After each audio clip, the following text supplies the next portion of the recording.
Procession. Ano kaya procession to? Dito sa Liberisa Street, Malate, Manila. Ayun. Mga sakristan. Lunes Santo ngayon eh.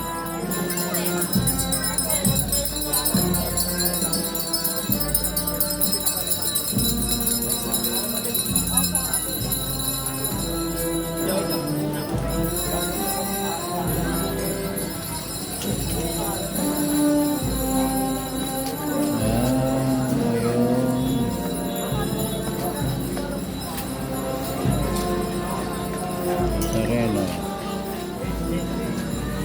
Ito San Pedro Apostol.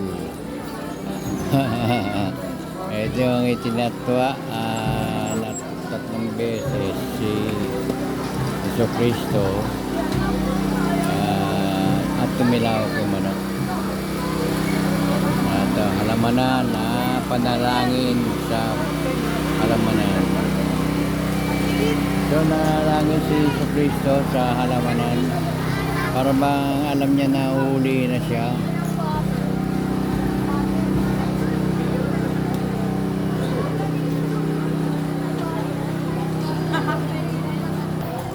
Ito nakalagay rito, Jesus Nazareno. Ang bigat to, ilan yun? 12 silang nagbubuhat, ang bigat. At saka walang ilaw. Bakit walang ilaw yun? Dilim. Masyadong hindi nila na nagawa ng paraan.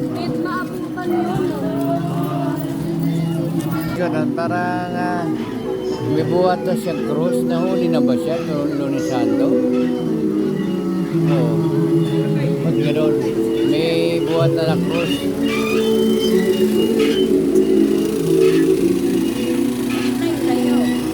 Ba't ganun, no?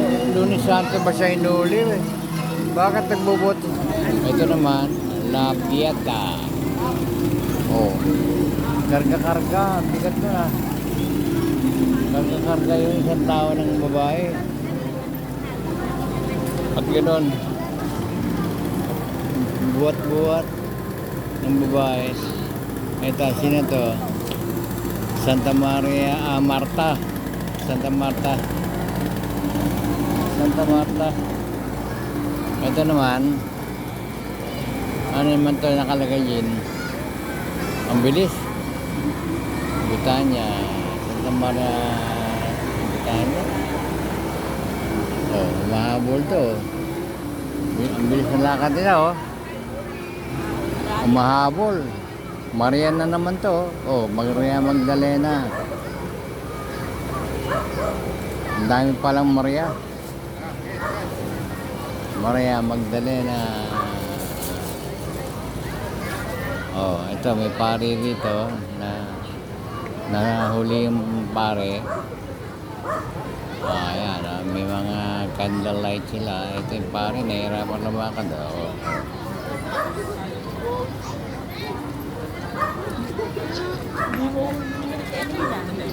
Hindi. Si Fred.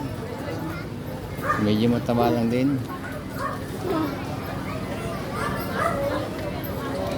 Oh, ito si Sinatawiwi Virgin Mary. Hindi na. San Juan Evangelista. Ba't gano'n? Babae. San Juan Evangelista. Babae. Hindi kaya nagkamali yun.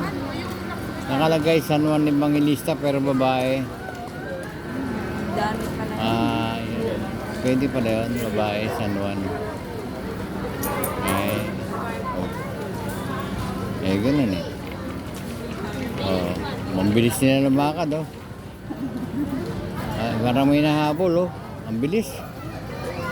May nahabol sila, ang bilis, oh.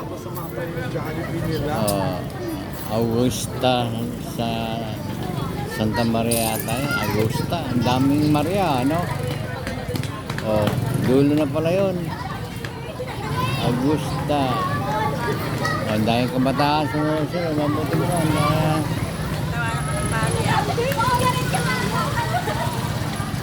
Kayo po ay nanonood sa programa tamang opinion. Wala tayong masyadong opinion ngayon kasi Holy Week. Kwento-kwento na lang tayo. Yung mga kwento sa Biblia, pamisa-misa, mag-share ako sa inyo yung aking mga nabasa.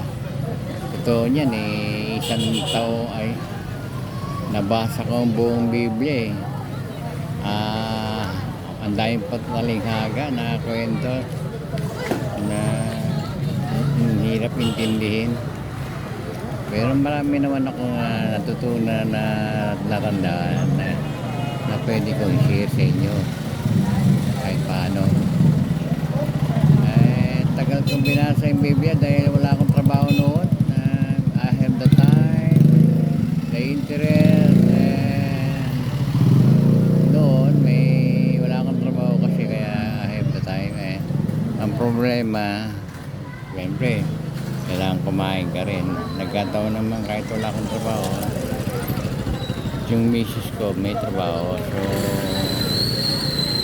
yung tatlong elements para mabasa mo ang Bible, you have the interest, you have the time, and you have money. Siyempre pag wala kang money, magugutom ka, hinto ka magbasa. So sa mga susunod siguro mga araw, medyo magkikwento ako sa inyo yung mga nababasa ko sa Bible. Hanggang dito na lang muna. Pakitulong lang po, paki-click yung naka-thumbs up na kamay sa baba ng video. Ganon din, paki-click din yung the word paki-pindot yun na aking larawan na nakabilog sa baba. Pag napindot niya, lalabas yung profile ko, nandun lalabas yung subscribe. Pag yung subscribe, walang D sa dulo. Pag pinindot nyo, magkakaroon na ng D at kasama na po kayo sa subscriber ko. Madadagdagan yung subscriber ko. Kailangan kasi maka 1,000 subscriber ako para makapag-live ako. Sa ngayon kasi hindi ako pwede mag-live. Recording na muna ginagawa ko yun. Tapos saka ko i-upload ko, i-edit ko, saka i-upload. So kung nagawa nyo po yung aking request, na pindot nyo po yung subscribe, maraming salamat po. Muli po, ito si Danilo Dizon.